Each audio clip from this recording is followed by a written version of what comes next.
Hi everybody, my name is Maman Tufail. I'm talking to you from the Paragon Academy Badin, and I welcome you all in this free online English language teaching course. Today, this is a 22nd session of this free online English language teaching course. In past courses, classes, we talk about language, language teaching methods, language learning skills, essentials, and we categorically decided that for learning language, to become as a language user, we would enhance semantics and syntax as well as phonetics. In the case of semantics, we would focus on vocabulary, and this semantics we are developing through different videos, reading material, and other things what you come across in your routine life. And in case of syntax, that is where language works. Basically, syntax is a order of the words when we put in a certain series, certain order, in order to develop a particular meaning. That is very crucial for composition as well as test taking process. Then we have also decided and determined that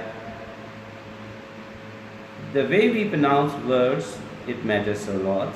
So we will equally focus on phonetics as well. पिछले इन classes में हमने language के मुख्तलिफ areas पे काम किया, language क्या होती है, उसके पढ़ाने के कौन से मेथड हैं। फिर हमने ये कहा कि लैंग्वेज के स्किल्स कौन से हैं, listening, speaking, reading, writing.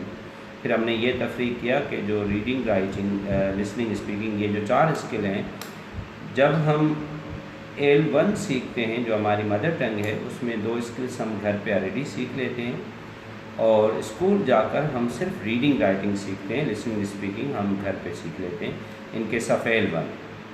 But when we talk about L2 से मुराद है whatever the language 2 what you want to learn, may it be Arabic, may it be Russian, may it be Japanese, may it be Chinese, may it be German.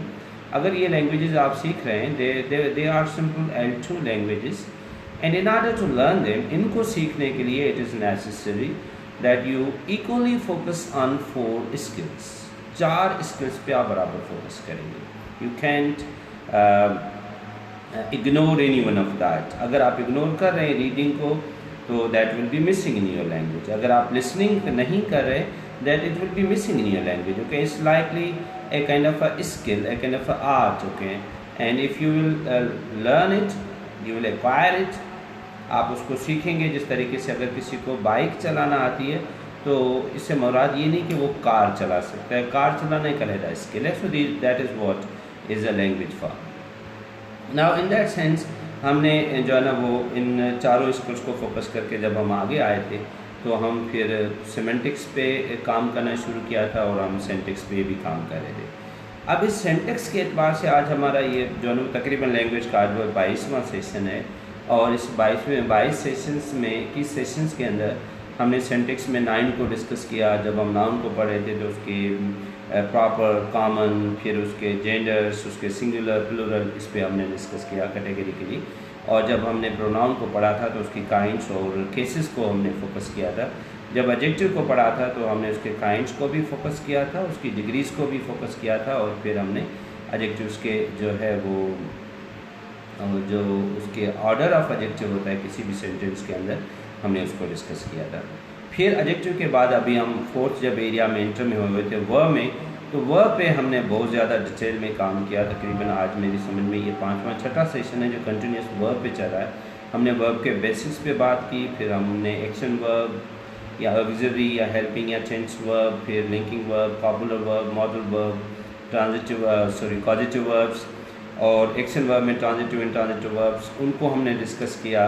फिर हमने intensive verbs को, extensive verbs को discuss किया। हमने dynamic verb को और जो static verbs को डिस्कस किया। फिर हमने इस चीज़ को देखा कि वर्ब्स जब यूज़ होते हैं फाइनाइट किस तरह होते हैं, इनफिनाइट किस तरह होते हैं, तो उस पर हमने काम किया। उसी के साथ फिर हमने टेंस पे भी काम किया, क्योंकि जब हम वर्ब को डिस्कस करते हैं तो वर्ब के एरिया में हम टेंस को भी डिस्कस करते हैं। और वो हमने लास्ट जो हमारा 21वां सेशन था, 20वां और 21वां सेशन, उसमें हम कैटेगरिकली जो है ना वो टेंस पे हम फोकस रहे।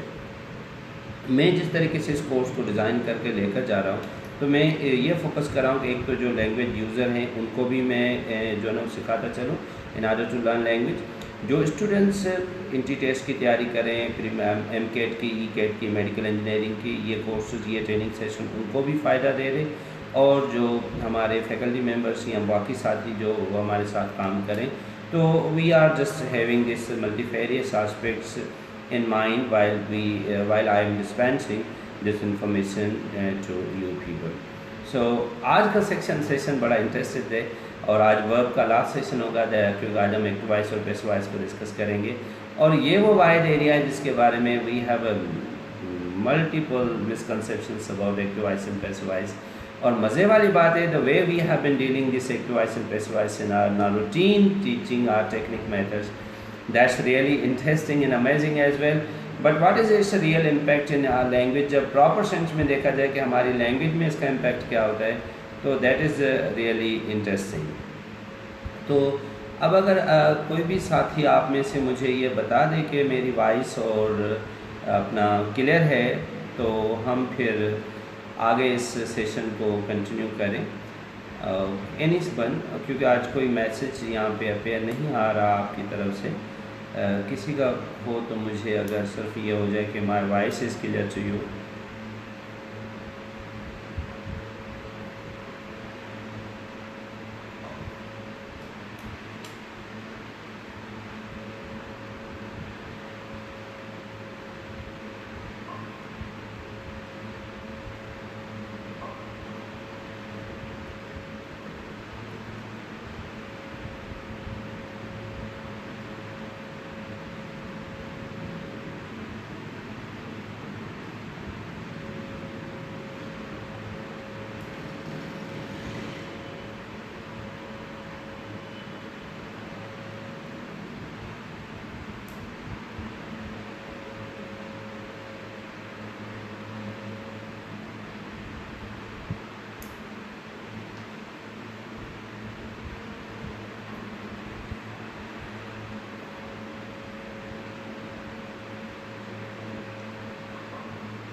Let us proceed further. Perhaps there is a notification issue. शायद आपके नोटिफिकेशन या मैसेजेस नहीं अपलोड हो पा रहे, but it is being recorded. Don't worry, it will be saved and everything will be on screen once we finish this online session. And again you can watch it online and Facebook as well and YouTube too. तो अब आते हैं इस active voice और passive voice के असल है क्या। आमतौर पे हमारे स्कूल्स ने इस सिस्टम को, इस वॉइस को यूँ इस एलाबरेट किया है कि ये एक ही चीज़ के गोया दो एक्सप्रेशंस हैं, और बचपन में आपको या हम सबको यूँ ही ट्रेन किया जाता था कि आप एक सेंटेंस है जो एक्टिव वॉइस है, आपने उसको पैसिव वॉइस में कन्वर्ट करना है।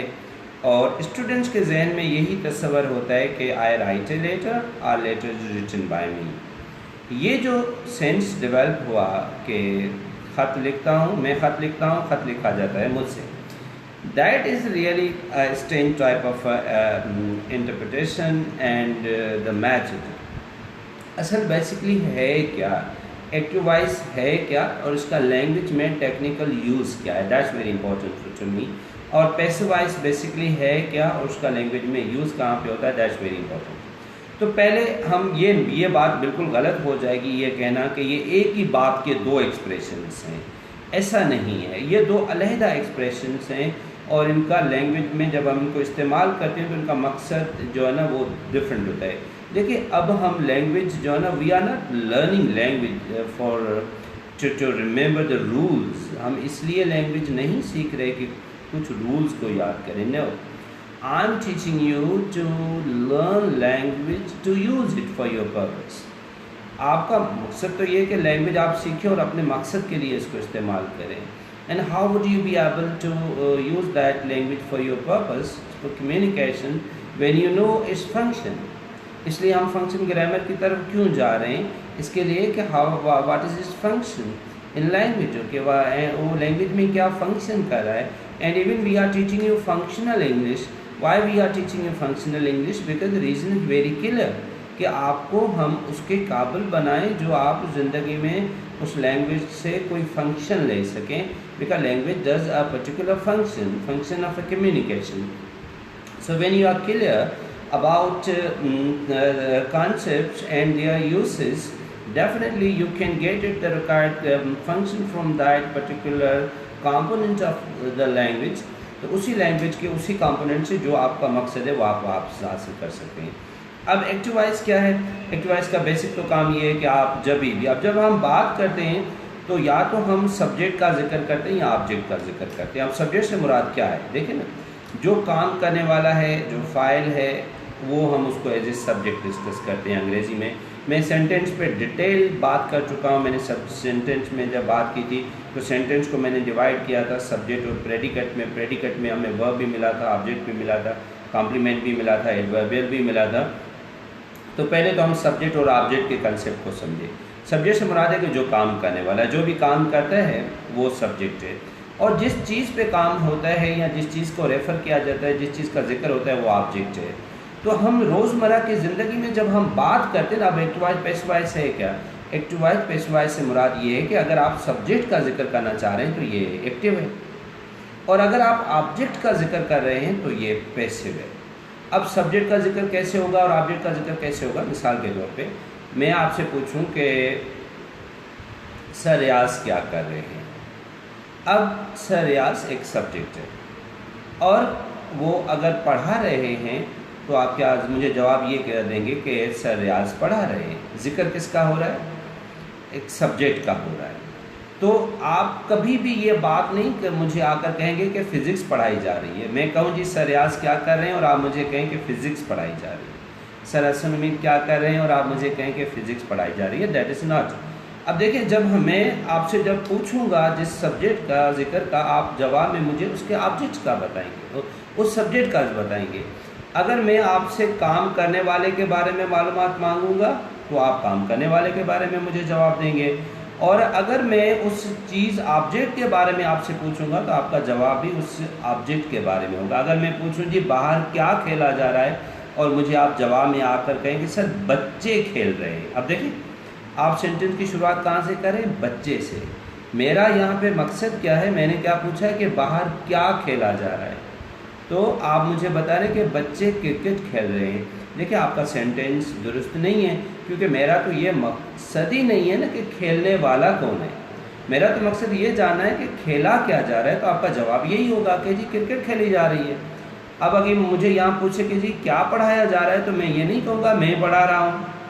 अगर मैं कह रहा हूँ मैं पढ़ा रहा हूँ तो मैं तो सब्जेक्ट हूँ, लेकिन पढ़ाया क्या जा रहा है? इंग्लिश पढ़ाई जा रही है। तो मैं जवाब क्या दूंगा कि जी इंग्लिश पढ़ाई जा रही है। जब हम ऑब्जेक्ट्स की बातें करते हैं तो ये पैसिव है।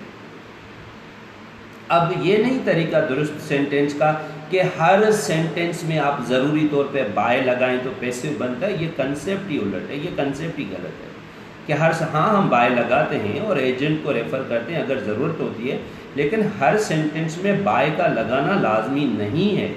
इसके अलावा भी सेंटेंसेस जो है ना वो पैसिव हो जाते हैं कि खाना पक रहा है। अब ये खाना पक रहा है ना, ये पैसिव है। अब आप रोज़मर्रा की ज़िंदगी में हम यही कहते हैं, अम्मी खाना पका रही है। जी क्या हो रहा है? जी खाना पक रहा है। जी कमरा बन रहा है। अब कमरे से बात शुरू हुई है ना, कमरा एक ऑब्जेक्ट है, कमरा बन रहा है, ये पैसिव है। मज़दूर कमरा बना रहे हैं, ये एक्टिव है क्योंकि मज़दूर का जिक्र हो रहा है। क्या बन रहा है? जी मस्जिद बन रही है। अब देखिए, मस्जिद का जिक्र हुआ, ये पैसिव है। मस्जिद से की बात हो रही है, मस्जिद एक ऑब्जेक्ट है। जब हम ऑब्जेक्ट को डिस्कस करते हैं we talk about passive state, whenever we refer to subject we talk about active voice. तो ये जो एक्टिव बेसिकली है ये हम सब्जेक्ट से शुरुआत करें। अली पढ़ा रहे हैं, नासिर जो है ना वो काम कर रहे हैं, she is waiting, they are playing, तो ये जो है दैट इज़ एक्टिव। और जब आप इसको पैसिव में कन्वर्ट करते हैं तो हम आप सिंपल ये कि ऑब्जेक्ट्स की बात होती है, तो बेसिकली ये दो सेंटेंसेस जो हैं they are not the same. हमारे बच्चों के जहन में यही है कि I write a letter, letter is written by me, I am writing a letter, letter is being written by me. वो समझते हैं कि जो है ना ये एक ही चीज़ के दो इज़हार है। नहीं, ऐसी बात नहीं है, ये दो इज़हार ज़रूर हैं लेकिन इनका लैंग्वेज में मकसद जो है वो मुख्तलिफ है।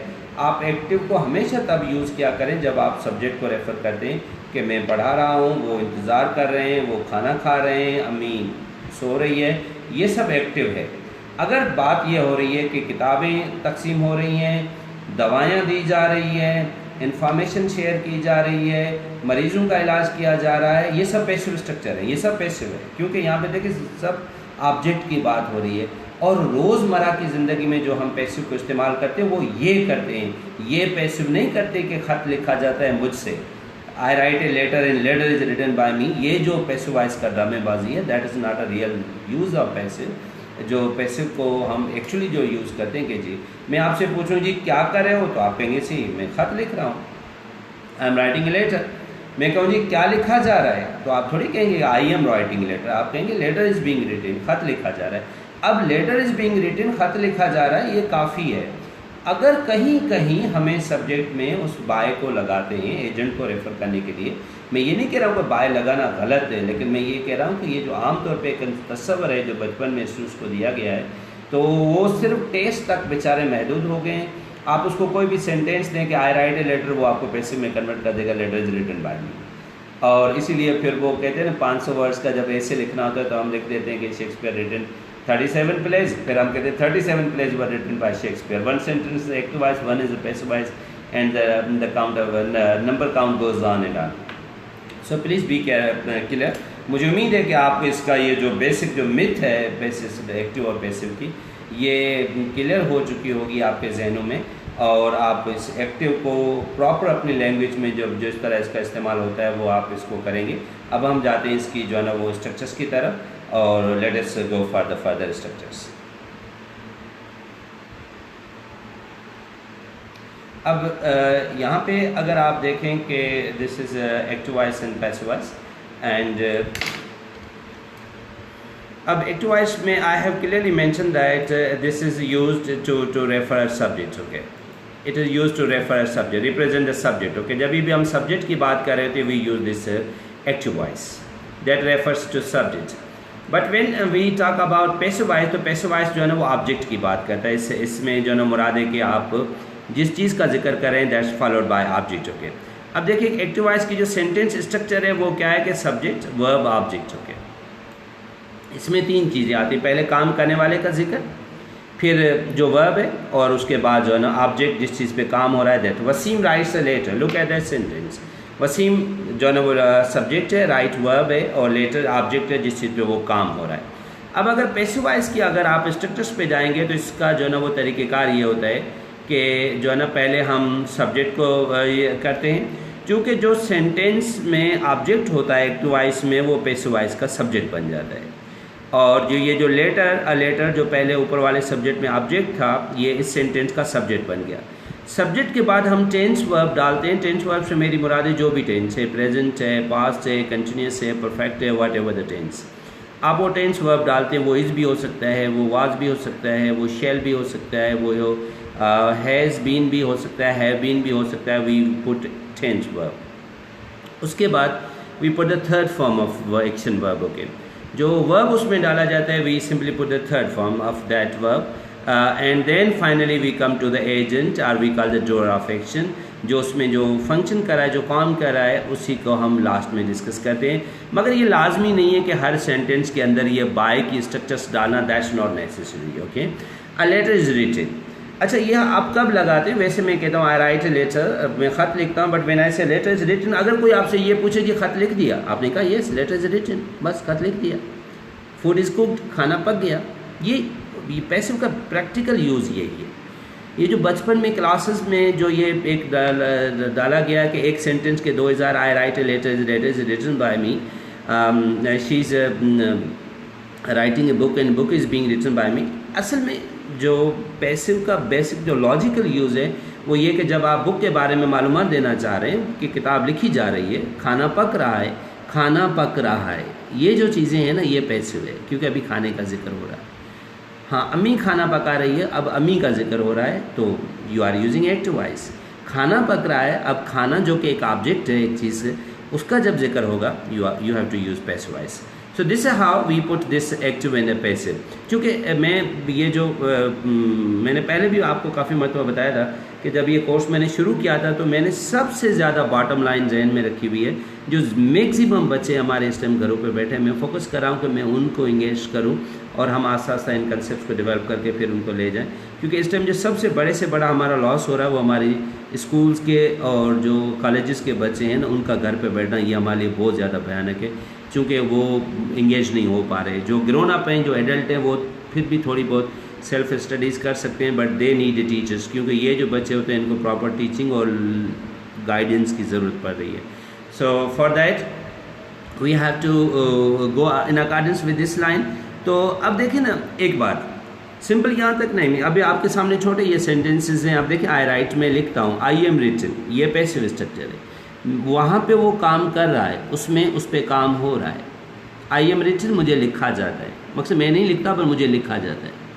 आई टीच, मैं पढ़ाता हूँ, ये एक्टिव वॉइस है और ये एक्टिव वर्ब है। आई एम टॉट, मुझे पढ़ाया जाता है, ये देखें ये पैसिव स्ट्रक्चर, ये भी पैसिव की जो है ना वो एक सिचुएशन है जिसमें जो है ना हम ये आई जो है ना यहाँ पे ऑब्जेक्ट बना हुआ है, पढ़ाने वाला कोई और है। आई एम टॉट, मुझे पढ़ाया जाता है। ही टॉट, इसने पढ़ाया, पैसिव है, एक्टिव है पास्ट टेंस में। ही वॉज टॉट, इसको पढ़ाया गया। जिस तरह देखें ना, अक्सर ये जो हम सेंटेंस लिखते हैं कि ही वॉज बोर्न, चूँकि BORN हम जो है ना यूज़ करते हैं एज ए एडजेक्टिव यूज़ करते हैं, लेकिन अगर हम ही उसमें डालेंगे तो that would also be as a passive. He was born, उसको पैदा किया गया, somebody else is given him birth. Okay, he kills, ये मारता है। ही इज़ किल्ड, ये मारा गया, ये पैसिव स्ट्रक्चर है। यहाँ पे वो खुद काम कर रहा है, ही किल्स, वो मार रहा है, बट ही इज़ किल्ड, वो मारा गया, वो मारा गया। ही इज़ किल्ड, वो मर गया, ये वो मारा गया। अब यहाँ पे इसको कोई और जो ना मार रहा है, अब ये यहाँ पे मरने का ऑब्जेक्ट बन गया है। तो ये देखिए, ये सिंपल सेंटेंसेस है, बहुत कॉमन लेवल के सेंटेंसेस हैं, but most often it has been found that the students they get confused about that even these basic sentences, that whether they would fall into the domain of passive or not. Okay, they inform, they are informed. Okay, they inform, अब यहाँ पे वो काम कर रहे हैं, they are informed, उनको inform किया जा रहा है। तो अब ये जो है ना वो बेसिक जो टेंसेस के जो है ना वो एक्टिव और पैसिव के हैं। अब यहाँ पे हम इनकी अगर टेंसेस की तरफ जाएं तो इस टेंसेस के अंदर आपके पास वर्ब और उनके फॉर्म्स मौजूद हैं। अब अगर प्रेजेंट सिंपल टेंस देखें, राइट्स जो है इसका जो पैसिव होता है इज़ रिटन। सपोज़ आप कहते हैं आई राइट, लेटर इज़ रिटन, मैं लिखता हूँ, ख़त लिख दिया, लिखा गया, लिख दिया, काम हो गया है, दैट्स डन। ओके, लेकिन इसको हम यूज़ कब करेंगे? When we are using object. अगर प्रेजेंट कंटिन्यूअस टेंस में है तो हम कहेंगे कि अली इज़ राइटिंग, ठीक है, क्या लिखा जा रहा है? Letter is being written. ये इसकी आप इस तरीके से हमें पैसिव को जो है ना वो अंडरस्टैंड करना चाहिए। इसको यूँ ना समझें कि Ali is writing a letter is written, a letter is being written by Ali. तो फिर स्टूडेंट्स के जहन में यही सवाल रहता है कि ये एक ही चीज़ के दो इज़ार है कि अली ख़त लिख रहा है, फिर हमें यहाँ पे इंटरप्रेट कराया जाता है कि ख़त लिखा जा रहा है अली से। क्या रोज़मर्रा की ज़िंदगी में हमने कभी ऐसा बोला है कि ख़त लिखा जा रहा है अली से, खाना पकाया जा रहा है अम्मी से, और I write a letter is written by me, ख़त लिखा जा रहा है मुझसे। देखिए, इस लैंग्वेज की ये जो स्ट्रक्चर है, ये स्ट्रक्चर है, इसको आप देखें कि हमने किस तरीके से इसको मिस इंटरप्रेट किया हुआ है। नहीं, इसका आप ये तस्वर लिखें, जब मैं कह रहा हूँ ना इज़ बीइंग रिटन, तो मेरा मतलब ये कि कोई भी काम अगर कंटिन्यूस है, जारी है, आप वो बताना चाह रहे हैं कि अब उसकी सिंपल बात है, रोज़मर्रा की ज़िंदगी में आप कहते हैं ना खाना पक रहा है, खाना पक रहा है ना, ये पैसिव है क्योंकि आपके सेंटेंस की शुरुआत खाने से हो रही है जो कि एक ऑब्जेक्ट है। फूड इज़ बीइंग कुक्ड, खाना पक रहा है जी। मैं पूछूं जी क्या हो रहा है? सर खाना पक रहा है, फूड इज़ बीइंग। जी क्या पढ़ा जा रहा है? सर अंग्रेज़ी पढ़ी जा रही है, अंग्रेज़ी पढ़ी जा रही है। अंग्रेज़ी that is English is an object, काम जारी है तो आप कहेंगे English is being studied, English is being studied. इस तरीके से हम यूज़ करते हैं इज़। एक्टिव का इज़ और प्रेजेंट कंटिन्यूस टेंस में हम किस तरह एक्टिव को यूज़ करते हैं और पास्ट में और पैसिव में किस तरीके से यूज़ करते हैं। अब आते हैं प्रेजेंट परफेक्ट टेंस में। इसमें जब हम एक्टिव वॉइस में यूज़ करते हैं तो हम हैज़ या हैव रिटन लिखते हैं। मिसाल के तौर पे Ali has submitted his assignment, Ali अपनी असाइनमेंट सबमिट कर चुका है तो Ali has submitted his assignment. या आप ये कह सकते हैं कि Ali have submitted his assignment, Ali and Aslam have submitted there assignments. तो प्रेजेंट परफेक्ट को जब आप एक्टिव वॉइस में यूज़ करते हैं तो हम यूज़ करते हैं हैज़ और हैव का सारा लेकर वर्ब की थर्ड फॉर्म। अच्छा, अब इसका पैसिव वॉइस आपको कब यूज़ करने की ज़रूरत पड़ेगी? वो तब यूज़ करने पड़ेगी जब अगर मैं पूछूं जी असाइनमेंट सबमिट हो गई, यहाँ सर असाइनमेंट सबमिट हो चुकी है, ठीक है बस। अब आप बात शुरुआत कहाँ से कर रहे हैं? असाइनमेंट से। आपको ये ज़रूरी नहीं है आप ये कहें कि असाइनमेंट सबमिट हो चुकी है मुझसे, नो। हाँ, आप कभी कभार कह देते हैं कि मैंने असाइनमेंट सबमिट कर दिया। अब मैंने असाइनमेंट सबमिट कर दिए, जब बात मैं से शुरू हो रही है तो मैं सब्जेक्ट हो गया, अब तो आपको एक्टिव यूज़ करना पड़ेगा, I have submitted my assignment. लेकिन अगर पूछूं जी असाइनमेंट सबमिट हो गई, हाँ सर असाइनमेंट सबमिट हो गई।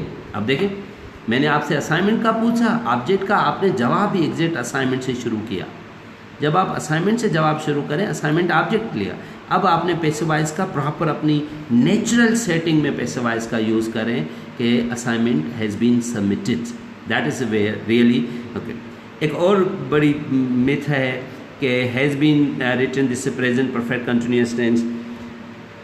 अक्सर तौर पे कहा जाता है कि इसका पैसिव वॉइस नहीं होता, ये भी एक स्ट्रेंज फिनोमेना है। थोड़ा इसके हम डायनामिक्स को समझते हैं। अच्छा, प्रेजेंट परफेक्ट कंटिन्यूअस टेंस कब यूज़ होता है? कोई भी काम ज़्यादा दोहराने के लिए जारी होता है तो हम प्रेजेंट परफेक्ट कंटिन्यूअस टेंस को यूज़ करते हैं कि जी मैं 2 साल से पढ़ा रहा हूँ, ठीक है, ज़बरदस्त है। अब पहले तो ये बात देखेंगे इसका पैसिव वॉइस, हम अक्सर तौर पे कहा जाता है पैसिव वॉइस नहीं होता है। पहला इसके लैंग्वेज के लॉजिक को समझे। क्या रोज़मर्रा की ज़िंदगी में अगर आप ये कहते हैं कि जी अंग्रेज़ी 4 साल से पढ़ाई जा रही है तो अब तो इसको, चूँकि अब बात इंग्लिश से शुरू हो रही है ना, तो क्या आपको इसकी ज़रूरत नहीं पड़ेगी लैंग्वेज में इस तरह की सिचुएशन को एक्सप्रेस करने के लिए? जी अगर मैं आऊँ जी यहाँ पे क्या है, आप कहते हैं सर ये अकेडमी है, क्या पढ़ाया जा रहा है? अंग्रेज़ी। कितने अरसे से अंग्रेज़ी पढ़ाई जा रही है? जी अंग्रेज़ी 4 साल से पढ़ाई जा रही है। अब देखिए बात अंग्रेज़ी से हो रही है, अंग्रेज़ी एक ऑब्जेक्ट है और 4 साल से पढ़ाई जा रही है, काम जारी है और दोहराना भी ज़्यादा है, तो इंग्लिश हैज़ बीन टॉट, ठीक। अब जो नहीं, चूँकि आप यहाँ पे इसको लगाते हैं जो अपना कंटिन्यूस एक अमल है, तो अमेरिकन इंग्लिश वाले फिर यहाँ पे बीइंग लगा देते हैं, ठीक है ना।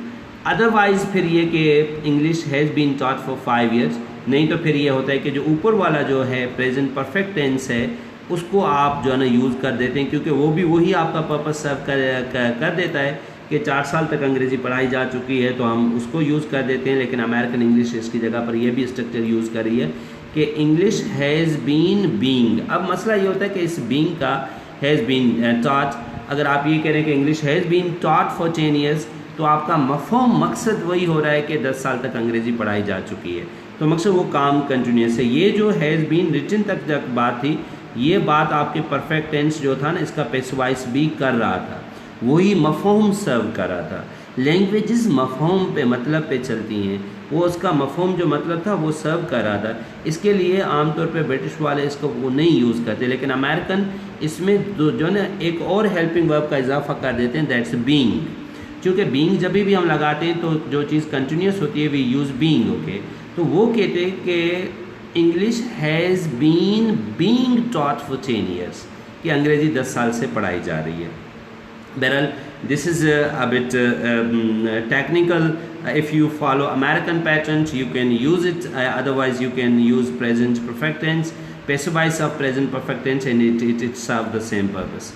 Now move forward, come to this past simple. Past simple बताते कोई काम माजी में, I wrote a letter was written by me, so okay, the letter was written, खत लिखा गया। She played cricket, उसने क्रिकेट खेली, cricket was played, cricket match was played, okay अब देखें, मैच वाज प्लेड, मैच हुआ गया, हाँ सर मैच हो गया, match was played yesterday, match कल हुआ था, मैच वाज प्लेड यस्टरडे, ये पैसिव है, ये रियल खूबसूरती है पैसिव की, मैच वाज प्लेड यस्टरडे। बाकी ये होते हैं जो हम कहते हैं कि आई प्लेड क्रिकेट, फिर हम कहते हैं क्रिकेट इज़ प्लेड बाय मी, या आप कहते हैं कि आई प्लेड क्रिकेट और पैसिव में हम कहते हैं कि क्रिकेट वाज प्लेड बाय मी। तो ये एक्चुअली पैसिव की स्पेशल फंक्शन, उसका एक्चुअल फंक्शन नहीं है। एक्चुअल फंक्शन ये है कि I played cricket match yesterday, कल मैंने क्रिकेट मैच खेला था और मैच कल खेला गया। तो आप जब ये बताते हैं कि मैच कल खेला गया, मैच वाज प्लेड यस्टरडे, ये प्योर जो है ना वो पैसिव का ओरिजिनल जो रूह है, एसेंस जो है, जो उसका एक्चुअल जो है ना वो मकसद है, वो ये जो है ना पैसिव है। Then come to past perfect tense, I had written a letter, okay इसका मतलब है कि काम कंप्लीट हो चुका है, या आप ये कहेंगे लेटर हैड बीन रिटन, खत लिखा जा चुका था, खत लिखा जा चुका था, ट्रेन जा चुकी थी, train had left, okay train had left, okay train जा चुकी थी। तो जब हम पैसिव में जाते हैं तो हमारा मतलब ये होता है कि वो काम जो ऑब्जेक्ट है, ऑब्जेक्ट को हम रेफर करें कि वहाँ पे हम कह रहे हैं कि I they had written a letter, means वो काम कर चुके थे, लेटर हैड बीन रिटन, खत लिखा जा चुका था, पर्सन हैड बीन किल्ड, बंदा मारा जा चुका था, technology had been change, technology change हो चुकी थी, ठीक है।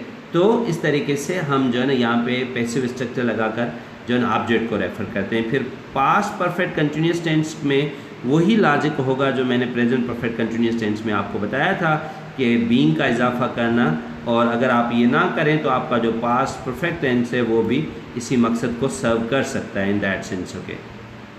गो to future indefinite tense. Future indefinite tense simple आपको बताएगा कि जो काम फ्यूचर में होगा, I shall write, they will write, तो that when you will put into passive structure that it will be letter will be written. अच्छा फिर वही बात कि मैं करूँगा, काम होगा, जब ऑब्जेक्ट की बात होगी खत लिखा जाएगा, खत लिखा जाएगा, लेटर विल बी रिटन, और फीस पिला दी जाएगी, फीस विल बी पेड, या जो है ना वो जो इंफॉर्मेशन है वो शेयर की जाएगी, तो information will be shared, okay information will be shared, ये पैसिव है अपना फ्यूचर इंडेफिनिट टेंस का। तो अगर हम सब्जेक्ट की बात करेंगे तो हम कहेंगे कि Ali will share the information, Ali information share करेगा, और यहाँ पे हम कहेंगे information will be shared, information share की जाएगी। अब इंफॉर्मेशन ऑब्जेक्ट है, अली सब्जेक्ट है। आई विल कुक फूड, मैं फूड कुक जो है ना खाना पकाऊंगा, या आई शेल कुक फूड, खाना पकाया जाएगा, food will be cooked, food will be cooked, okay. तो फूड अब यहाँ पे एज ए सब्जेक्ट सर्व कर रहा है, लेकिन ऑब्जेक्ट है जिसका जिक्र हो रहा है, और विल बी कुक जो है ना, विल बी जो है ना उसका हेल्पिंग वर्ब है, और वर्ब की थर्ड फॉर्म जो है ना। तो अब फ्यूचर परफेक्ट में जाएंगे तो I will have written a letter, मैं ख़त लिख चुका हूँगा, या आप कहेंगे कि ख़त लिखा जा चुका होगा, खाना पकाया जा चुका होगा। जब आप आएंगे खाना पकाया जा चुका होगा। अब देखें व्हेन यू विल कम, या फ्यूचर इंडेफिनिट टेंस है, जब आप आएंगे खाना पकाया जा चुका होगा, ये हम तब लगाते हैं, हम समझते कि तब तक ये काम हो चुका होगा। When you will come the food will have been cooked, food will have been cooked, खाना पकाया जा चुका होगा। जब आप आएंगे तो लेटर लिखा जा चुका होगा। When you will come the letter will have been written, खत लिखा जा चुका होगा। तो ये जो है ना इसका पैसिव स्ट्रक्चर है अपना फ्यूचर परफेक्ट का। अब मॉडल वर्ब पे आते हैं, तो हमारे पास जो मॉडल वर्ब हैं जिस तरह कैन है, या मे है, या माइट है, या खुद है, इनके जब हम पैसिव यूज़ करते हैं तो वी सिंपली कन्वर्ट इनटू, इनके साथ आप बी का इजाफा कर देते हैं, you have simply the passive of these structures. Suppose I can teach, अच्छा मैं पढ़ा सकता हूँ, या आई कैन टीच इंग्लिश, मैं पढ़ा सकता हूँ, अंग्रेज़ी पढ़ा सकता हूँ। तो ये बड़ा अजीब पैसिव हो जाएगा कि I can teach English, English can be taught by me, English can be taught by me, अंग्रेज़ी पढ़ाई जा सकती है मुझसे। हाँ तो खैर बेसिक लेवल पे बहरहाल जो इसका हम यस आई कैन टीच, मैं पढ़ा सकता हूँ, English can B learned, English can B learned, अंग्रेज़ी सीखी जा सकती है। अब देखिए इंग्लिश कैन बी लर्नड, ये नेचुरल उसका पैसिव है, जो उसका रियल जो ना या बुक में भी कम्प्लीटेड, किताब को कंप्लीट किया जा सकता है, या they match could be played, match खेला जा सकता था। तो अगर आप ऑब्जेक्ट की बात करते हैं तो आप ये लगाएं, और सब्जेक्ट की बात करते हैं तो आप एक्टिव वॉइस लगाएं। फिर कभी कभार हमें एजेंट की ज़रूरत पड़ती है कि letter has been written by Nasir या letter has been written by Ali, तो उस सेंस के अंदर कि हाँ जी ख़त जो है ना वो नासिर से लिखा गया या ख़त अली से लिखा गया, इस कंडीशंस के अंदर वी यूज़ दिस टर्म, हम बाय लगाकर उसके बाद हम एजेंट लगाते हैं। लेकिन हर सेंटेंस को साथ ये बाय का रिश्ता जोड़कर पैसिव वॉइस बनाना ये पैसिव नहीं है। इसका जो मैंने मकसद कैटेगरिकली आज आपको बताया है कि ये एक चीज़ के दो इजहार नहीं है, एक्टिव वॉइस पैसिव वॉइस, ये दो अलहदा इजहार हैं जो अलहदा मकसद सर्व करते हैं। आगे चल के जब इम्परेटिव सेंटेंस आएंगे तो अक्सर आता है ना कि शट द डोर, और उसका फिर पैसिव बनाया जाता है let the door be shut. तो स्टूडेंट्स के जहन में यही होता है कि आप अगर किसको कह रहे हैं कि शट द डोर या late the door be shut, इसका मतलब सेम है। हालांकि ये देखें, ये अपने फंक्शन के एतबार से बिल्कुल दो अलहदा सेंटेंस हैं। हम कहते हैं शट द डोर, हम तब यूज़ कहते हैं, ये फंक्शन ये हम यूज़ करते हैं जब एक दरवाज़ा खुला है और हम उसको कह रहे हैं कि इसको बंद करें, तब हम कहते हैं कि शट द डोर। अच्छा, अगर दरवाज़ा बंद पड़ा हुआ है और कोई उसकी खोलने की कोशिश कर रहा है तो हम उसको कह रहे हैं कि दरवाजे को बंद रहने दो, late the door be shut. Shut the door, दरवाज़ा खुला है और हम उसको बंद करवा रहे हैं। Late the door be shut, दरवाज़ा इस टाइम खुला पड़ा है, और सॉरी बंद पड़ा है, और कोई बंदा उसको खोल रहा है और हम उसको खोलने से मना करें, हम कह रहे हैं late the door be shut, कि जी दरवाजे को बंद रहने दो। अब मुझे बताएं कि दरवाज़ा बंद करो और दरवाजे को बंद रहने दो, इसमें ये दो अलहदा सिचुएशंस हैं, इनका दो अलहदा फंक्शंस हैं, और दो अलहदा जो है ना वो इस लैंग्वेज के यहाँ पे जो है ना वो ये जो स्ट्रक्चर्स हैं अलहदा पर्पस को सर्व कर रही हैं। तो जब हम स्ट्रक्चरलिस्ट अप्रोच के साथ लैंग्वेज को देख रहे हैं तो हम इसको देख रहे हैं कि हाउ, और अक्सर तो लैंग्वेज का मकसद भी यही होना चाहिए। ये जो ग्रामर रूल्स के पीछे हम सब भाग रहे थे, दैट विल नॉट सर्व अस। हमने ये देखना है कि how the language functions in this complete system, और हमने उसके फंक्शन को अंडरस्टैंड करके जब आगे आप लैंग्वेज यूज़र बनेंगे, दैट्स इट। ओके, इसमें कोई इस तरह की कॉम्प्लिकेशंस ना ही हैं, ना ही स्टूडेंट्स को उलझाना जाना चाहिए, और इनके जो बेसिक यूसेज हैं वो अगर आपके सामने हो, you can work well. Okay, so now come to conditional. मैंने लास्ट में कंडीशनल डिस्कस कर चुका हूँ। We have a simple conditional and we have a perfect conditional. अच्छा, एक होती है ना कि अगर आप मुझे पैसे देते हैं तो मैं जो है ना वो किताबें ख़रीदूँगा। अब ये एक कंडीशन है, इसमें यह है कि शर्त यह है कि अगर ये इफ़ वाली शर्त पूरी हुई तो दूसरी चीज़ होगी, if you give me money I would purchase books, I would purchase books. ये आई वुड परचेज बुक्स, मैं किताबें ख़रीदूँगा। अब ये वुड यहाँ पे कंडीशनल है इसके लिए कि अगर पैसे मिले, if you gave me money I would purchase book, तो इसका यह पैसिव होगा कि would be written, I would write letter, letter would be written. Okay, if permitted, अगर इजाज़त मिली, लेटर वुड बी रिटन, तो लेटर लिखा जाएगा। If permitted class would be conducted, अगर इजाज़त मिली तो क्लास कंडक्ट की जाएगी। That is past condition. Okay, as conditional.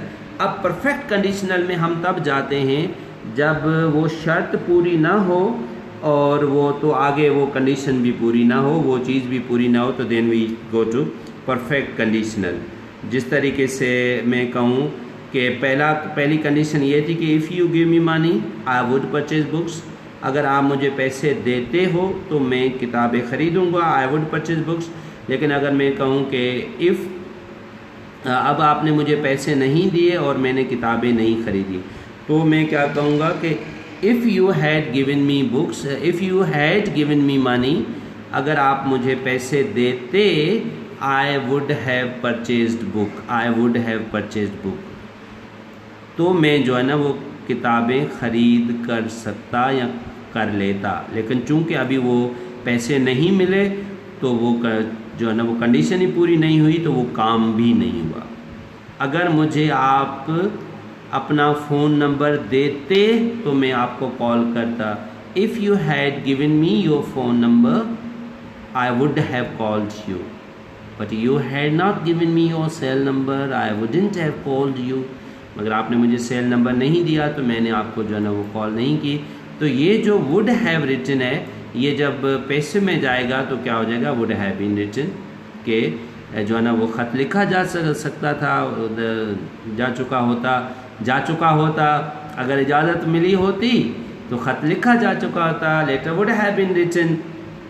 मगर इजाज़त नहीं मिली तो ख़त नहीं लिखा जा सका। तो in this sense we use this perfect conditional. अब जो प्रेजेंट इन्फिनिटिव होते हैं, जिस तरीके से आप कहते हैं कि I am to write a letter, I am to write a letter, तो this is a letter is to be written, letter is to be written, ख़त लिखा जाने वाला है। Okay, he is to wait, he is to stop writing, writing is to be stopped, writing is to be stopped. या आप कहते हैं कि movie is to be finished, movie is to be finished, जो है ना वो मूवी ख़त्म होने वाली है। तो ये जो टू बी के सेंस में हम इन्फिनेटिव जो यूज़ करते हैं, ये आप पैसिवाइज जब इसके करेंगे टू राइट का पैसिव क्या हो जाएगा, to be written. 10 is to come, तो इसका तो पैसिव होगा भी नहीं क्योंकि यहाँ पे ऑब्जेक्ट है ही नहीं। अब इस पे मैं थोड़ा आगे चल के बात करता हूँ कि ये जो है ना वो एक्टिव वॉइस और पैसिव वॉइस में ऑब्जेक्ट का और इंट्रांजिटिव का क्या होता है, इसको मैं थोड़ा कैटेगरिकली डील करूँगा। तो then you move forward, okay, come to this perfect infinitive to have written, और इसका पैसिव हो जाएगा टू हैव बीन रिटन। अगर ये होता तो वो चीज़ हो चुकी होती, perfect infinitive to have written, to have been written. And then अगर आप इसका पार्टिसिपल यूज़ कर रहे हैं, प्रेजेंट पार्टिसिपल या जेरिन यूज़ करें राइटिंग, तो that will be being written. Okay, then that's simple having, this is having been written, and participle would be written, simple having written, its passive will be having been written। अब ये जो है ना वो tense wise है, ये present tense है अपना indefinite tense. I write, Wasim write letter, letter is written. By जो है ना वो मैंने आपको सिंपल बताया, यहाँ पे जो है ना वो ज़रूरी नहीं है हर सेंटेंस को लगाना, या she doesn't write a letter, या I am not written by her. तो ये प्रेजेंट इंडेफिनेट टेंस की स्ट्रक्चर थी जो बता रही कि जो ना अगर सवालिया स्ट्रक्चर है, does he not teach English, तो यहाँ पे डज़ की बात है तो आप यहाँ पे लिखेंगे is English not taught. Okay, तो बाय को आप छोड़ दें, या उसको जो क्या अंग्रेज़ी नहीं पढ़ाई जाती, क्या अंग्रेज़ी नहीं पढ़ाई जाती, is English not taught. Why does, who does teach English, अंग्रेज़ी कौन पढ़ाता है, bye whom is English taught। okay, so that is how you can use that present indefinite tense। this is a present continuous tense की structure है, और इसमें हमारे पास जो helping verb present continuous tense है इज एम आर रिटन, और passive में जो हमारे पास हेल्पिंग वर्ब है वो is am are being written. Okay, we use is am are being written, that will be the passive structures. So he is writing a letter, letter is being written, जिस तरह मैंने आपको बताया। Wasim is writing a letter, letter is being written. तो ज़रूरी नहीं है कि आप हर सेंटेंस के साथ बाय लगाएं। ये this is present perfect tense, present perfect tense के अंदर we use simple has written या हैव रिटन, ये इसके हेल्पिंग वर्ब हैं एक्टिव वॉइस के। हैज़, हैव, बीन रिटन, ये पैसिव वॉइस के स्ट्रक्चर हैं। They have written a letter, वो लेटर लिख चुके हैं, letter has been written, letter लिखा जा चुका है। हम रूटीन लैंग्वेज में यहाँ तक इस सेंटेंस को यूज़ करेंगे, लेटर लिखा जा चुका है। अब आते हैं परफेक्ट कंटिन्यूस टेंस में, तो इसके जो एक्टिव वॉइस के हेल्पिंग वर्ब हैं हैज़, हैव, बीन राइटिंग होते हैं, और पैसिव वॉइस के जो हेल्पिंग वर्ब हैं वो हैज़, हैव, बीन रिटन जो है ना वो these are passive structures like के जो है ना। She has been writing the book for 10 years, वो 10 साल से किताबें लिख रही है। The book has been written by her for 10 years, ये किताब 10 साल तक उससे लिखी जा चुकी है। या आप लगा लें the book has been being written by her for 10 years, और ये अमेरिकन इंग्लिश में ये जो बीन बीइंग का स्ट्रक्चर है ये वो यूज़ करते हैं जो है परफेक्ट टेंस के लिए। अब जो है ये ज़रूरी the book has been written are by her 10 years। Okay, passive voice यहाँ जो है ना वो ये अमेरिकन इंग्लिश है, यही आप बाकी टेंसेस के लिए भी फॉलो कर सकते हैं फ्यूचर परफेक्ट कंटिन्यूस टेंस के लिए। बट डिपेंड्स अगर आपकी वो सिचुएशन है। लेकिन this kind of voice through though possible is not usually used in standard English. देखिए ये मैं यहाँ पे बता रहा हूँ कैटेगरिकली, क्योंकि हमारे पास कोई ना कोई आ जाता है फतवा, तो मैं बता रहा हूँ this not in standard English, but इसकी सिचुएशन जो होती है अमेरिकन इंग्लिश वाले इसको कैटेगरिकली टैकल कर जाते हैं और इसको it is up to you, but it's strongly recommended that same structure should be avoided in future perfect continuous tense. इसको हम फ्यूचर परफेक्ट कंटिन्यूअस टेंस में इस स्ट्रक्चर को हम फॉलो नहीं करते। अब आते हैं पास्ट पे। पास्ट पे जो रोट है इसका पैसिव वॉइस होगा वाज या were written, Wasim wrote a letter, letter was written. बस मेरी नज़र में पैसिव यही है, Wasim wrote a letter, letter was written, ख़त लिखा जा चुका, बस लिखा गया। तो ये इसकी रूटीन जो है ना वो इसकी। अब कंटिन्यूस में जाएं, पास्ट कंटिन्यूस में तो होगा कि Wasim were writing a letter, वसीम लिख रहा था, और यहाँ पे होगा Wasim was writing a letter, और इसका पैसिव होगा कि लेटर वाज बीइंग रिटन, ख़त लिखा जा रहा था, ख़त लिखा जा रहा था, खाना खिलाया जा रहा था, फूड वाज बीइंग सर्व्ड, खाना खिलाया जा रहा था, कोई भी काम जारी था, ऑब्जेक्ट की बात हो रही है, we would use this thing. अब आते हैं पास्ट परफेक्ट कंटिन्यूअस टेंस में। इसका मतलब ये कि कोई काम माजी में कंप्लीट हो चुका है, तो इसमें हैड रिटन ये इसका एक्टिव वॉइस का है, और हैड बीन रिटन ये इसके पैसिव वॉइस का जो है वो अपना पैसिव वॉइस के स्ट्रक्चर्स हैं। They had written a letter, वो ख़त लिख चुके थे, a letter had been written, ख़त लिखा जा चुका था, that's very simple. Wasim had written a letter had been written, वो सेम स्ट्रक्चर्स हैं, और उसको आप जो है ना फॉलो कर सकते हैं फॉर फर्दर क्लियरिटी। और past perfect continuous tense it is same, जो ऊपर मैंने आपको बताया, she had been writing the book for 10 years, वो 10 साल से किताब लिख रही थी, the book had been written by her for 10 years, या the book had been being written by her, जो कि मैंने आपको बताया कि अमेरिकन इंग्लिश में जिस तरीके से हम यूज़ कर सकते हैं। तो this structure could be followed, but we can not follow this structure for future. I shall write a letter, मैं ख़त लिखूँगा, लेटर शैल बी रिटन, ख़त लिखा जाएगा, ठीक है, तो या लेटर विल बी रिटन, ख़त लिखा जाएगा।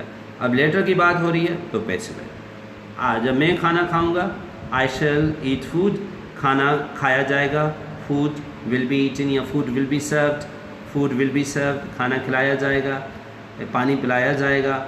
इस तरीके से रहता ये पैसिव है, क्योंकि पानी की बात हो रही है, इसकी हो रही है, तो that is a passive structure and we use it like that.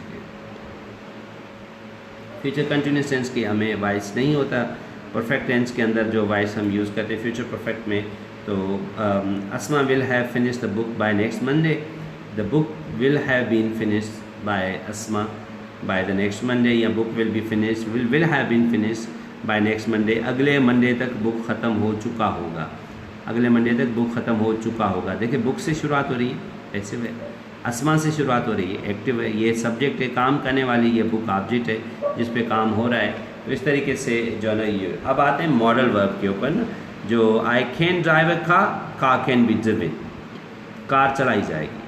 He may write a letter, letter may be written. They might amend the constitution bill might be amended. अब देखिए कॉन्स्टिट्यूशन की बात हो रही है ना, ये चीज़ है, वो है तो ये दे है, ये बाय दे मैंने आपको बताया, मैंने जस्ट इसलिए लगाया क्योंकि हमारे जो स्टूडेंट्स हैं वो एडेप्टेड हैं इस बाय का ना, अक्सर जो एग्ज़ाम के पैटर्न्स आते हैं, बट अदरवाइज हमें जो रूटीन में इसकी ज़रूरत ये पड़ती है, they might amend the constitution, या आप ये कहें the constitution might be amended. Now go to this conditional tense when you are talking about के would have written, she would keep her promise, active voice, her promise would be kept, okay, उसका promise रखा जाएगा। तो bye हर की आपको ज़रूरत ही नहीं है, बस वादा निभाया जाएगा, वादा निभाया जाएगा, हर promise would be kept, that's sufficient, ये पैसिव है। वादा निभाया जाएगा, वादे से बात हुई है, वो अपना वादा निभाएगी, she would keep her promise in that sense. Perfect conditional, she would have kept her promise, वो अपना वादा निभाती, her promise would have been kept, उसका वादा निभाया जाता। अगर वो सूरत हाल होती तो वो अपना वादा निभाती, लेकिन वो सूरत हाल नहीं रही, तो अब ये भी पास परफेक्ट कंडीशनल है। अब Oxford press is to publish, अब देखिए इन्फिनेटिव जो मैं आपको बता रहा था, is to publish her debut novel, और डेब्यू होता है जो शुरुआती पहला नावल होता है, ऑक्सफोर्ड प्रेस उसका पहला नावल पब्लिश करने वाला है। I don't know press publish Urdu में मोनस होगा या मुज़क्कर होगा, पब्लिश करने वाली है या करने वाला है, लेट्स वेट, प्रेस करने वाली है press.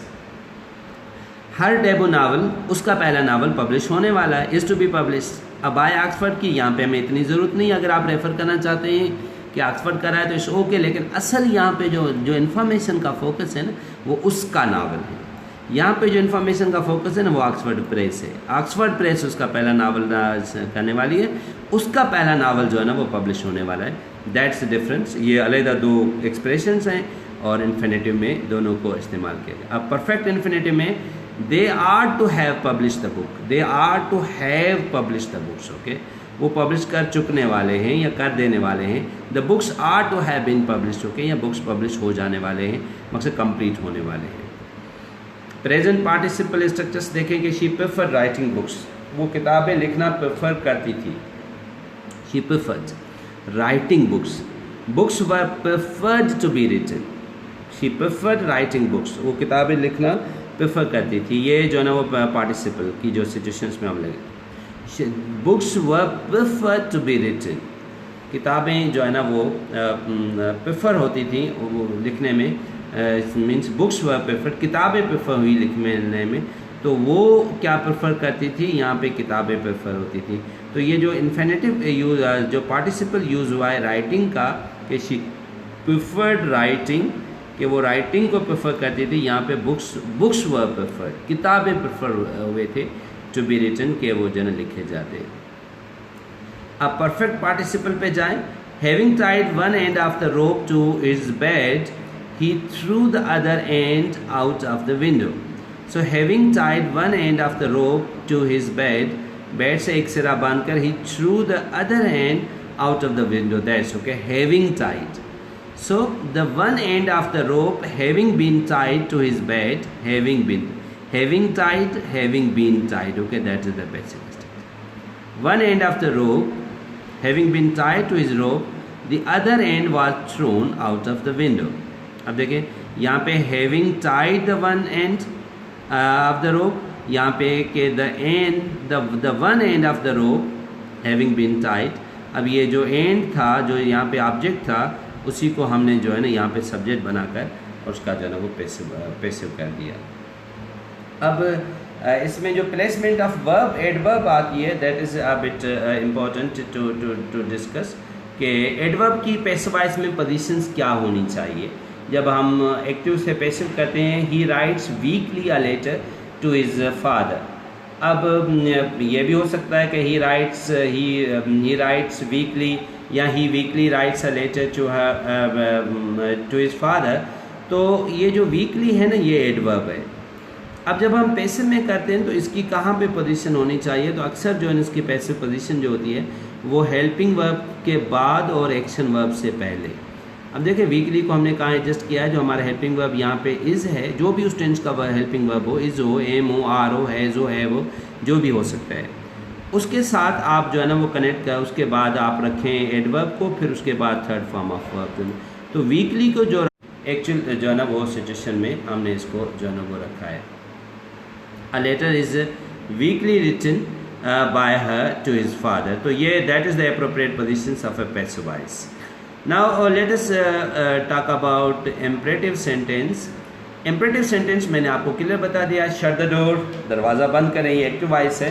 Let the door be shut, दरवाजे को बंद रहने दें, तो ये पैसिव है। अब इनका दोनों का इस्तेमाल भी मैंने बताया कि शट द डोर को हम कब यूज़ करते हैं, जब आपका मतलब है कि दरवाज़ा खुला है और आप बंद करवाना चाहते हैं। यहाँ पे आप कह रहे हैं शट द डोर। ये एक्टिव कैसे होगा, अब यहाँ पे इंटरेस्टिंग बात आपको बता दूँ। अब देखिए मैंने एक्टिव पे हमेशा बताया कि एक्टिव का मतलब है कि सब्जेक्ट की बात हो रही है, और ये जो सेंटेंस किससे हो रहा है, शुरू शट से शुरू हो रहा है। इसका सब्जेक्ट क्या होगा, मैंने आपको शुरू में सेंटेंस में बताया था, जो भी इम्पेरेटिव सेंटेंस होते हैं उसके अंदर जो सब्जेक्ट होता है वो लिखा नहीं जाता, वो समझा जाता है, वो हमेशा यू होता है। जब हम किसी ऑर्डर देते हैं तो यहाँ रिक्वेस्ट करते हैं तो हमारा मतलब जो सामने होता है ना, तब हम कहते हैं, जब हम कहते हैं शट द डोर तो असल में हम ये कह रहे थे you shut the door. Come here से हमारी मुराद होती है यू कम हेयर। जब हम कहते हैं कि स्टैंड अप, हमारा मतलब होता है you stand up. You always remain as a subject of the sentence. तो ये जो शट द डोर है ना, ये बात यू की हो रही है, you shut the door, this active. और अब अगर दरवाज़ा बंद पड़ा हुआ है और कोई दरवाजे को खोलने की कोशिश कर रहा है और आप कह रहे हैं कि जी दरवाज़ा बंद रहने दो, दरवाज़ा बंद रहने दो, तो ये पैसिव स्ट्रक्चर है, क्योंकि यहाँ पे जो है किसकी बात हो रही है, दरवाजे की हो रही है। Let the door be shut, दरवाज़ा बंद रहने दो, या it is order to shut the door, that's okay.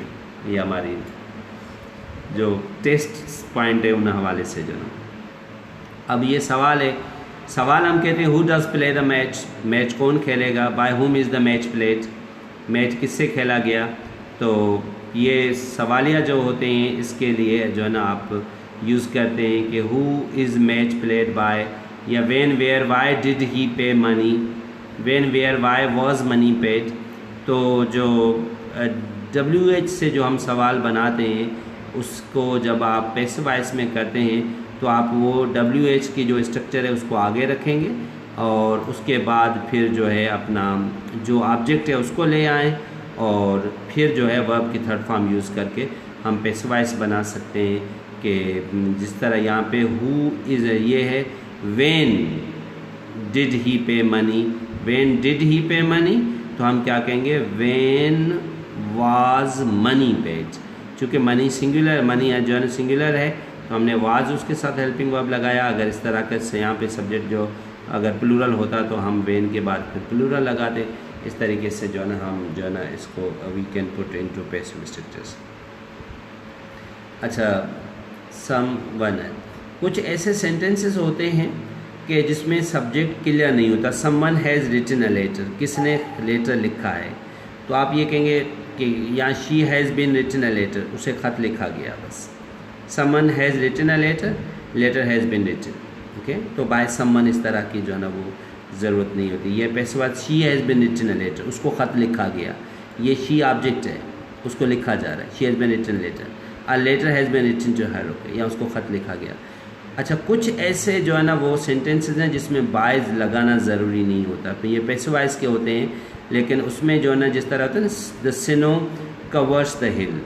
अब देखिए एक जो बाय और विद का जो इस्तेमाल है, जो प्रीपोजिशन में आगे चल के हम पढ़ेंगे, बाय हम हमेशा प्राइमरी सोर्स के लिए लगाते हैं और विद सेकेंडरी सोर्स के लिए लगाते हैं। बाय तब लगता है मिसाल के तौर पे I write by hand with a pen.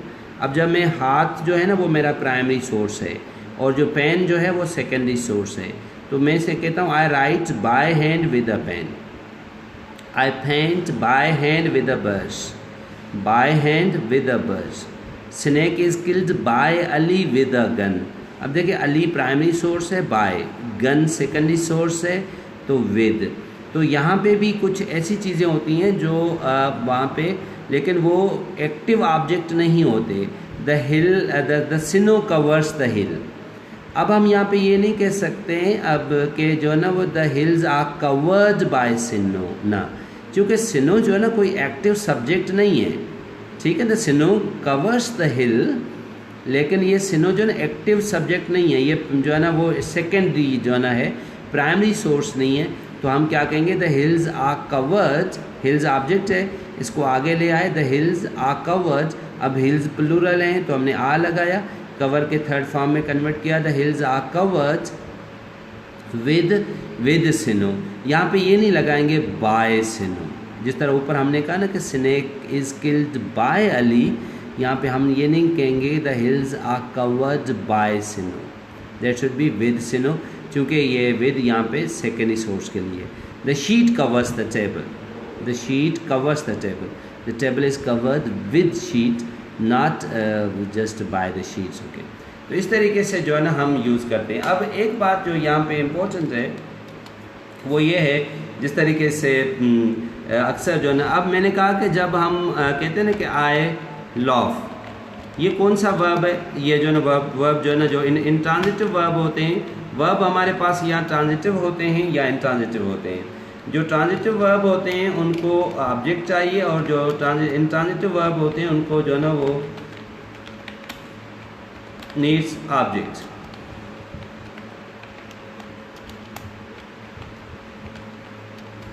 And intransitive verbs do not need object, okay, उनको ऑब्जेक्ट की ज़रूरत नहीं पड़ती। अब देखिए पहला जो हमारे पास है आई लव, मैं हंसता हूँ, ये जो वर्ब है वो इंट्रांजिटिव है, इसको ऑब्जेक्ट की ज़रूरत ही नहीं है।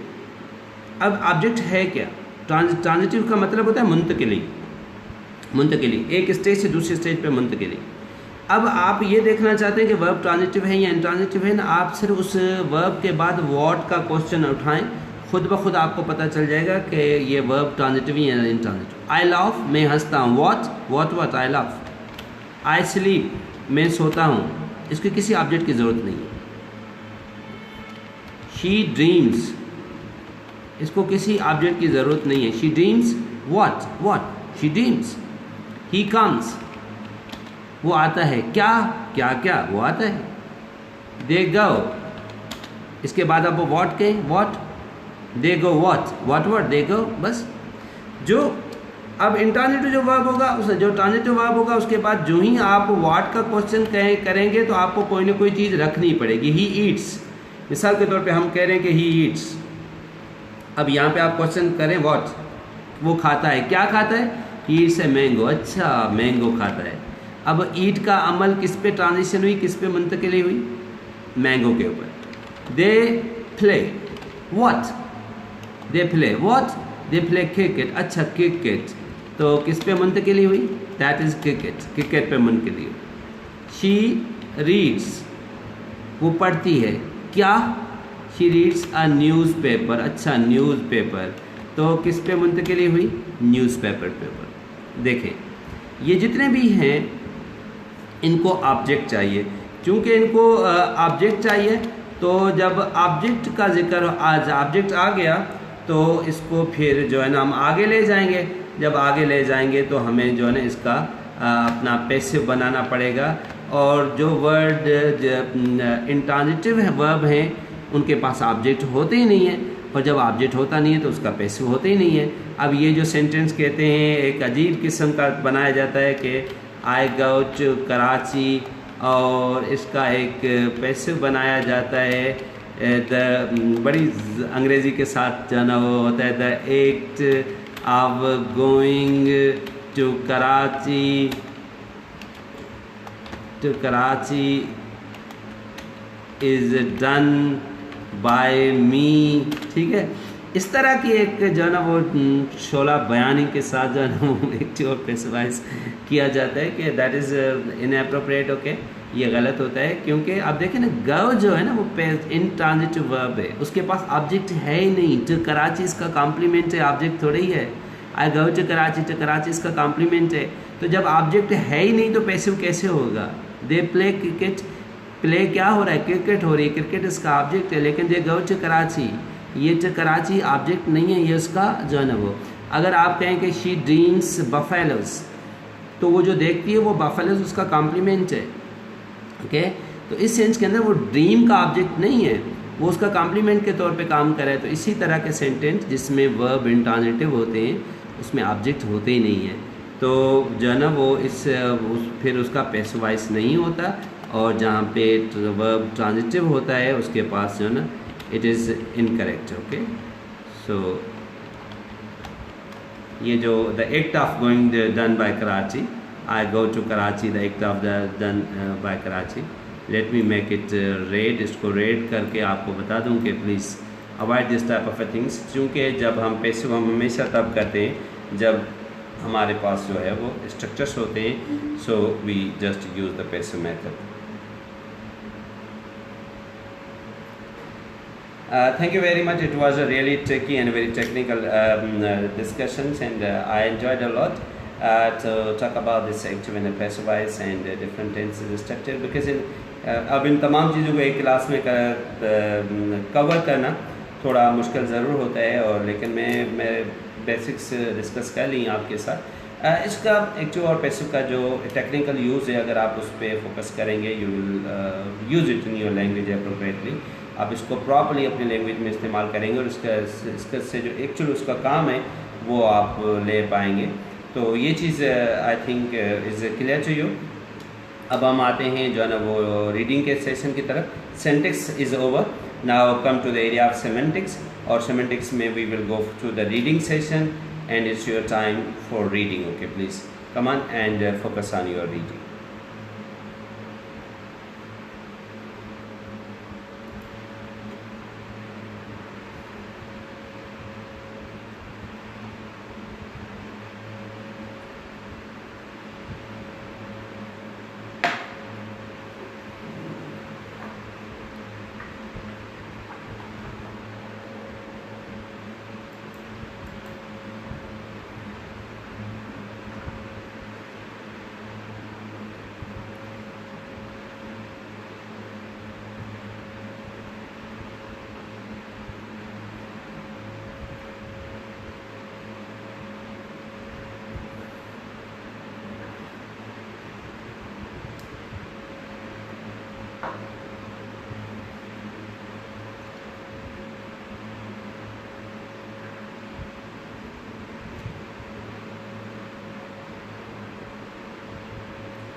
Well, now your reading time is up.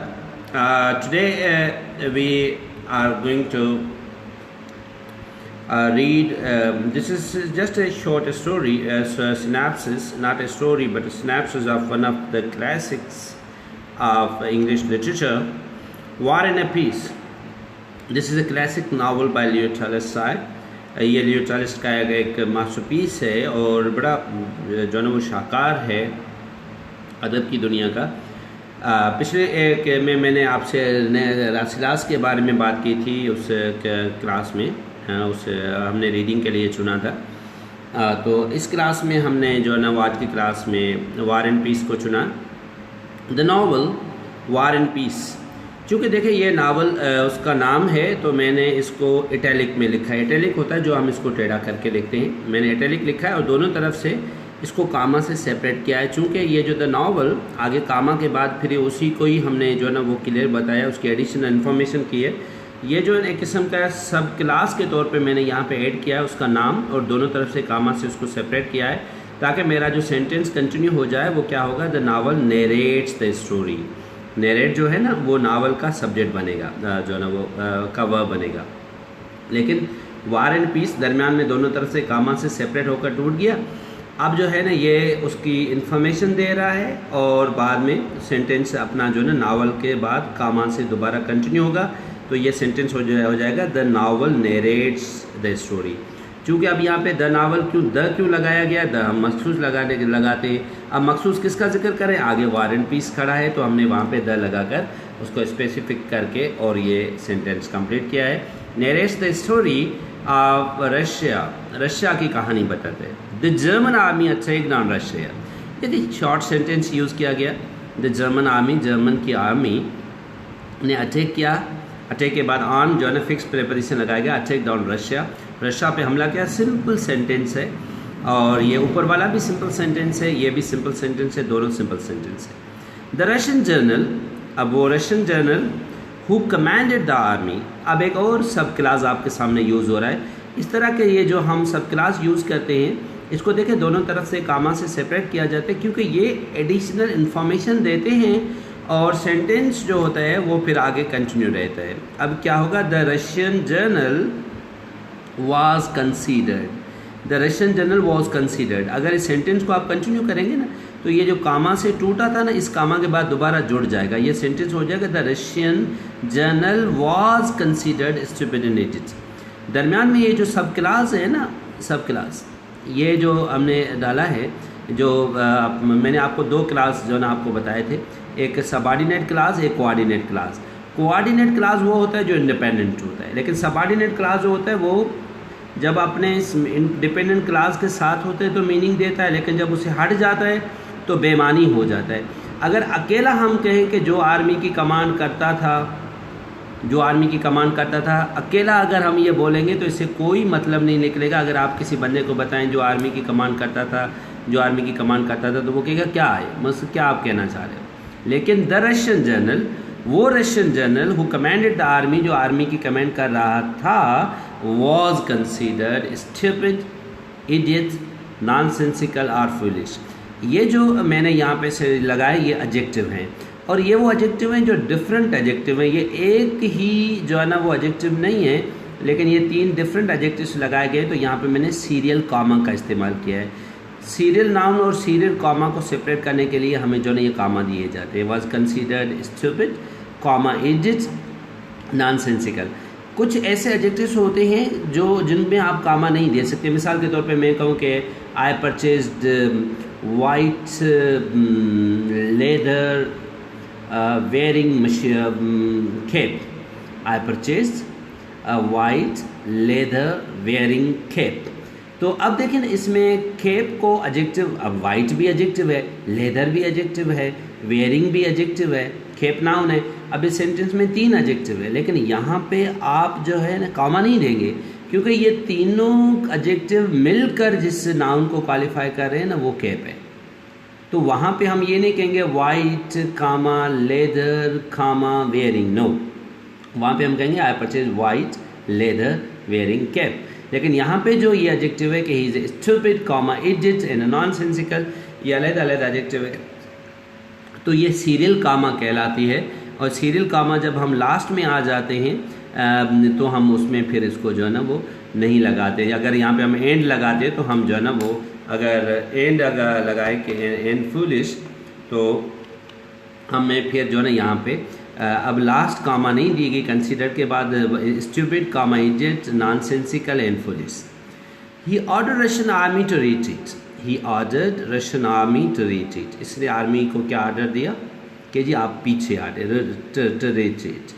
Retreat का मतलब क्या होता है, पीछे हटना। जब दुश्मन हमला करे आप पीछे हट जाएं, that's called retreat. He order Russian army to retreat. इसने रशियन आर्मी को क्या हुक्म दिया कि जी आप पीछे हटे।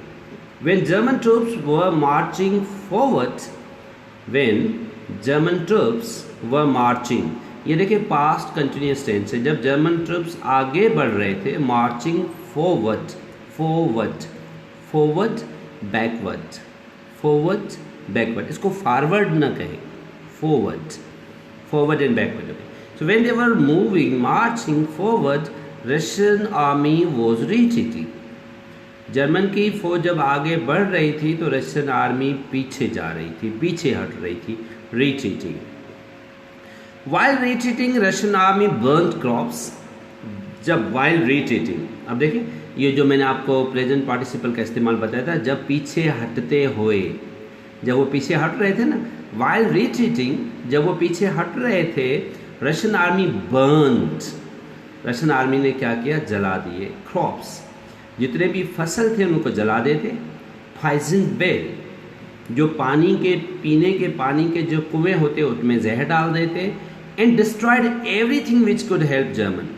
ये रशियन के अपने मुल्क के अंदर ही अंदर, वो पीछे हट रहे थे लेकिन अपने मुल्क के अंदर जो ये चीज़ें थी इनको वो क्या करते जा रहे थे, अपने फसलों को जलाते जा रहे थे, अपने कुओं के अंदर जहर डालते हुए जा रहे थे और हर उस चीज़ को ख़त्म करते जा रहे थे जो जर्मन फ़ौज के काम आती। तो रशियन पीछे हट रहे थे लेकिन ये चीज़ें ख़त्म करते फिर हट रहे थे। Everybody was surprised at the odd conduct of the general. General, इसको हम अक्सर जो मिसप्रोनाउंस करते हैं जर्नल, जनरल फलां, जनरल फलां, don't call it journal, general, general. The appropriate pronunciation would be everybody was surprised eight, surprise के साथ हम प्रेपोजिशन लगा रहे हैं एट, हर बंदा हैरान था।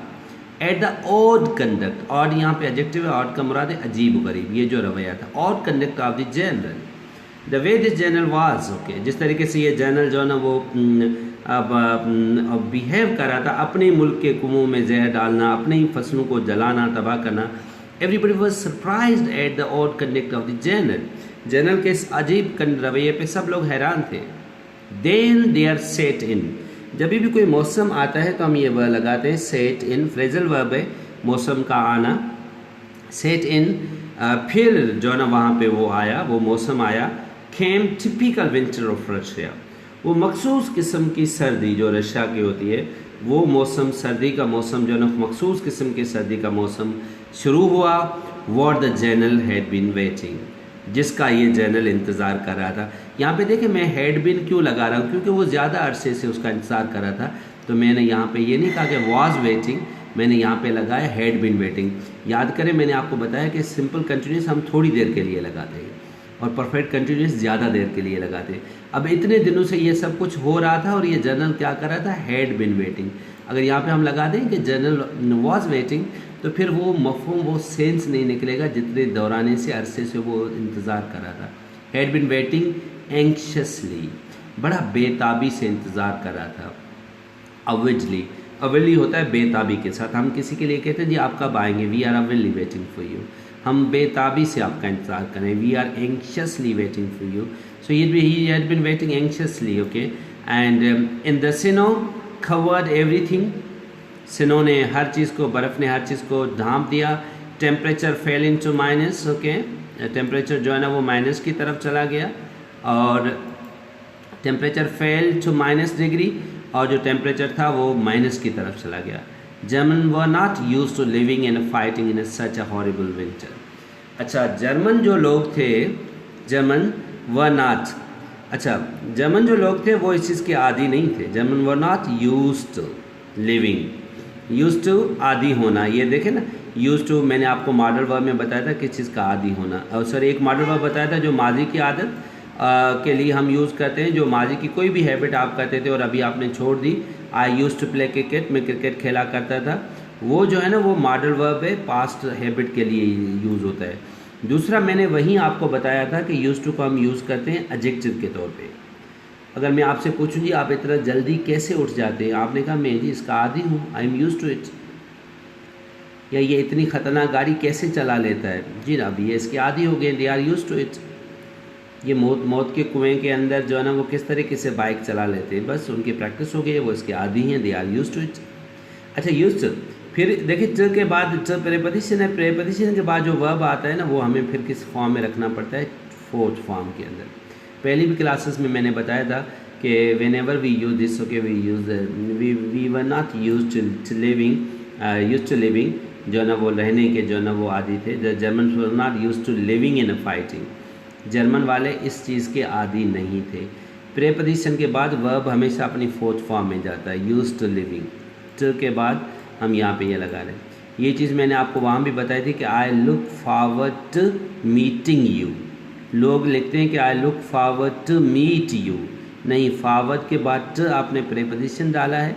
अब आपको जो वर्ब है वो फोर्थ फॉर्म इंग फॉर्म में प्रेजेंट पार्टिसिपल में रखना पड़ेगा।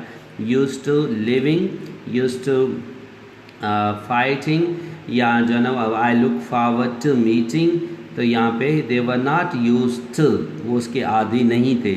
ये यूज्ड टू मॉडल वर्ब नहीं है, ये यूज्ड टू एडजेक्टिव है, उसके रहने के और लड़ने के आदि नहीं थे इतनी सर्दी में। इन सच हॉरिबल विंटर, ऐसे ख़तरनाक विंटर के लड़ने के वो आदि नहीं थे। The Russian general ordered to attack German army. अब रशियन जनरल ने क्या हुक्म दिया कि अब जर्मन के ऊपर अटैक करो। दी जर्मन, ऑल जर्मन्स डाइड, तमाम जर्मन मर गए, एक्सेप्ट 400, माँ सवाए 400 सिपाहियों के, हु सर्वाइव्ड, जो बच गए, आर एस्केप डेथ, या जो मौत से बच गए। बच गए, सर्वाइव के मुराद है बच जाना या मौत से बच जाना, एस्केप भाग कर निकलना, जो मौत से भाग कर निकले, or escape death. This is called strategy, planning, tactics, इसे स्ट्रेटजी कहते हैं, प्लानिंग कहते हैं, टैक्टिस, टैक्टिस का मतलब है प्लान, द मेथड, किसी चीज़ को करने के जो तरीक़ेकार होता है, दैट्स टैक्टिस। और प्लानिंग और स्ट्रेटजी, स्ट्रेटजी हिकमत अमली होती है जो कोई राइटर जो है ना वो यूज़ करता है। तो this is how we can just go with this technique. And now look at this very famous story, और यहाँ पे ये क्या बताना चाह रहा है लियो टॉलस्टॉय कि that there is always room for strategy in your life. आपकी ज़िंदगी में जो हिकमत अमली होती है वो बहुत ज़्यादा मैटर करती है। देखें, ज़िंदगी है ही हिकमत अमली का नाम है, और उस पर हम जो है वो एक चीज़, इसी हिकमत अमली से एक चीज़ हम डिस्कस कर सकते हैं, that is also close to topic कि हिकमत अमली का हमारी ज़िंदगी में क्या रोल होता है और किस तरीके से हम हिकमत अमली को जो है ना वो डिस्कस कर सकते हैं। तो हमारे यहाँ मशहूर आपने जो है ना वो स्टोरी सुनी होगी between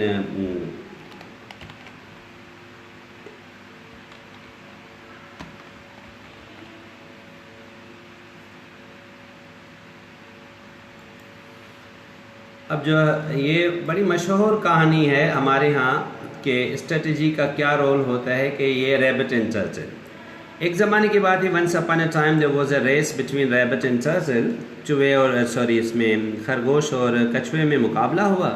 the former being over confident, जो पहले वाला था वो ओवर कॉन्फिडेंट था, ओवर कॉन्फिडेंट हो गया था, तो वो सो गया।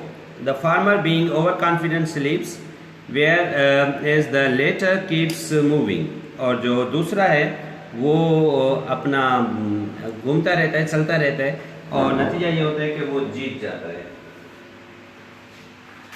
So the latter wins, the farmer जो है वो हार जाता है।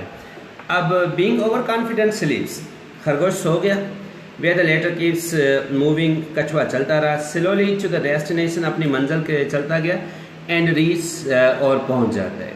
In the first competition the rabbit is overconfident and it underestimates the turtle।